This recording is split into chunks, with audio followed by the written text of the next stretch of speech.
कौन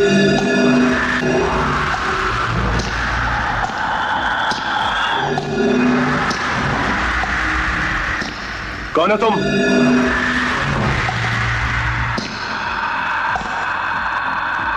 रिश्ते में तो हम तुम्हारे बाप होते हैं, नाम है शहंशाह। आज की वीडियो में बात होगी उस शहंशाह की जिसकी कोई रियासत नहीं, बल्कि वो एक ऐसा बादशाह है जो अपने मद्दाहों के दिलों पर राज करता है। बॉलीवुड फिल्म नगरी में 6 दहाइयों में ना कोई उसके जैसा आया है और ना आने की कोई उम्मीद है। जी हाँ, हम बात कर रहे हैं बिग बी यानी अमिताभ बच्चन। तुम्हारी माँ हमारे लिए दुआ मांगेगी तो हमें ऐसा लगेगा कि हमें दुनिया मिल गई। Yes sir. हमें दुनिया मिल गई तो हम सारी दुनिया के सामने खड़ा होकर के बोलेगा कि फ्रेंड्स, रोमन्स, कंट्रीमैन, मूछें हो तो नथुलाल जी जैसी हो, वरना ना। बिग बी का जन्म 11 अक्टूबर 1942 को भारत के शहर इलाहाबाद में हुआ। उनके वालिद हरिवंश राय बच्चन हिंदी के एक शायर थे, जबकि उनकी वालिदा तेजी बच्चन एक समाजी कारकुन थी और उनका ताल्लुक मौजूदा पाकिस्तान के शहर फैसलाबाद से था। यूं फैसलाबाद बिग बी का ननियाल है। ये एक पढ़ा लिखा घराना था। अमिताभ के एक छोटे भाई अजिताभ बच्चन हैं। पैदाइश के वक्त इनकलाब का दौरा था और इसी मुनासिबत से उनका नाम इनकलाब रखा गया, जो बाद में तब्दील करके अमिताभ श्रीवास्तव रखा गया। लेकिन उन्होंने अपने वालिद हरिवंश राय बच्चन, जो कि एक शायर थे, उनके पेन नेम को अपने नाम का हिस्सा बना लिया। अमिताभ बच्चन ने अपनी सेकेंडरी एजुकेशन इलाहाबाद के बॉयज हाई स्कूल और शेरोड कॉलेज नैनीताल से हासिल की और करोड़ीमल कॉलेज दिल्ली से अपना ग्रेजुएशन मुकम्मल किया। बिग बी ने जब तालीम मुकम्मल की तो उनके वालिद ने पृथ्वीराज कपूर से राब्ता किया कि अगर उनके पास अमिताभ बच्चन के लिए कोई काम मिल सके, लेकिन उन्होंने कोई हौसला अफजा जवाब नहीं दिया। शायद कम ही लोग वाकिफ होंगे कि अमिताभ बच्चन ने सन 60 की दिहाई में ऑल इंडिया रेडियो पर खबरें पढ़ने के लिए ऑडिशन भी दिया था। और हैरत अंगेज बात यह है कि बिग बी जैसी आवाज नाकाम हो गई। उनको शुरू से ही अदाकार बनना था और उनकी माँ भी यही चाहती थी। जो 1969 का साल था, ख्वाजा अहमद अब्बास को अपनी फिल्म सात हिंदुस्तानी के लिए एक लंबे और दुबले पतले लड़के की जरूरत। इस फिल्म में तीनू आनंद को भी कास्ट किया गया था और ये किरदार वो शौकिया अदा कर रहे थे। लेकिन तीनू आनंद को इसी दौरान सत्यजीत रे का असिस्टेंट बनने की ऑफर हुई। उन्होंने ये फिल्म छोड़ दी और ये बात 1969 से पहले की। उस वक्त अमिताभ बच्चन कलकत्ता की बर्ड एंड को कंपनी में मुलाजमत करते थे। सुबह से शाम तक दफ्तर का काम करते और दफ्तर खत्म होने के बाद शाम को वो थिएटर किया करते। अमिताभ बच्चन को अदाकारी का जुनून चढ़ चुका था और उनकी माँ भी यही चाहती थी कि वो अदाकार बने। अमिताभ बच्चन की मुलाकात ख्वाजा अहमद अब्बास से हुई, जो उस वक्त फिल्म सात हिंदुस्तानी बना रहे थे। उन्होंने पूछा, पहले किसी फिल्म में काम किया है?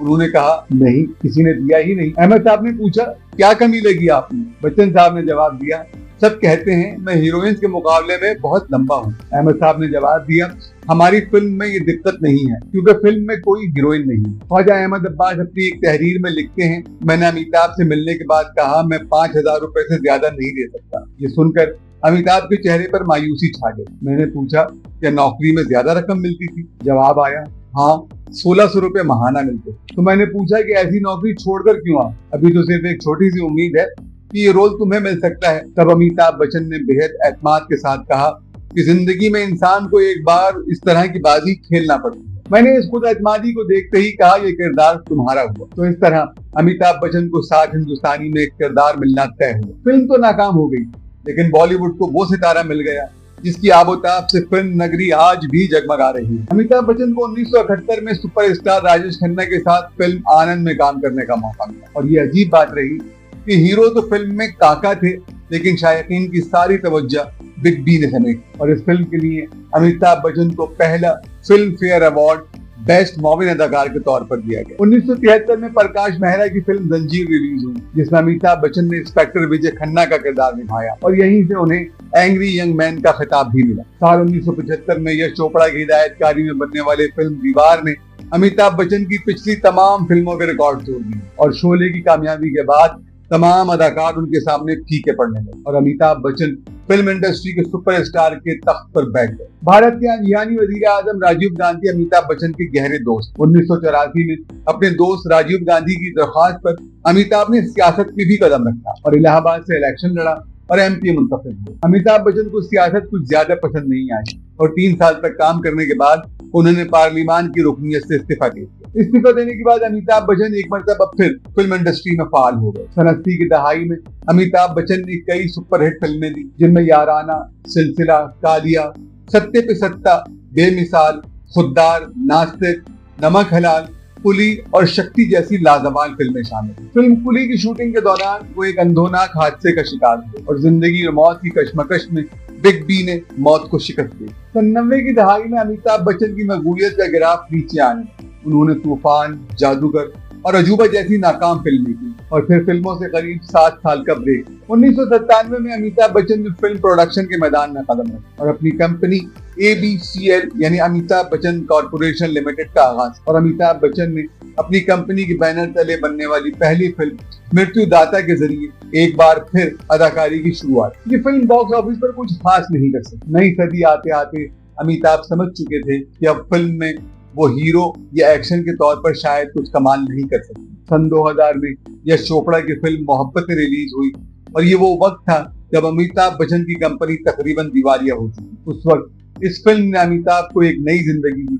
अमिताभ ने भरपूर तरीके से फिल्मों में दोबारा काम शुरू कर दिया था और साथ ही छोटे पर्दे पर भी उन्होंने एक शो कौन बनेगा करोड़पति करना शुरू किया, जो आज तक चल रहा है और भारतीय टीवी चैनल्स का सबसे कामयाब शो है। बच्चन साहब की जाती जिंदगी की बात करें तो उन्होंने 1973 में जिया बहादुरी से शादी और ये शादी बॉलीवुड की कामयाब शादियों में से मानी जाती है। अमिताभ बच्चन के 2 बच्चे अभिषेक बच्चन और श्वेता बच्चन हैं। अभिषेक बच्चन अपने वालिद की तरह सुपरस्टार तो नहीं बन सके, लेकिन वो एक अच्छे अदाकार जरूर हैं। अमिताभ को 8 मरतबा फिल्म फेयर अवार्ड और 4 मरतबा नेशनल अवार्ड से नवाजा गया। अमिताभ को पद्मश्री, पद्म भूषण और दादा साहब फाल्के अवार्ड से भी नवाजा जा चुका है। अमिताभ बच्चन ने कई फिल्मों में गाने भी गाए। उन्होंने सबसे पहले 1979 में रिलीज होने वाली फिल्म मिस्टर नटवरलाल में मेरे पास आओ मेरे दोस्तों गाना गाया। मेरे पास आओ मेरे दोस्तों एक किस्सा सुनो, मेरे पास आओ मेरे दोस्तों एक किस्सा सुनो। अमिताभ की जिंदगी एक जहद मुसलसल है। उन्होंने शायद हार मानना सीखा ही नहीं और वो उन लोगों में से हैं जो आज 82 साल की उम्र में भी अपनी पहचान आप हैं। उनका खानदान आज भी उन्हीं से पहचाना जाता है और वो हरिवंश राय बच्चन के एक होनहार बेटे। वीडियो कैसी लगी अपनी राय जरूर दें। वीडियो को लाइक और चैनल को सब्सक्राइब करें। बॉलीवुड की मजीद वीडियोस और अपडेट्स जानने के लिए जुड़े रहिए खबरवाला के साथ।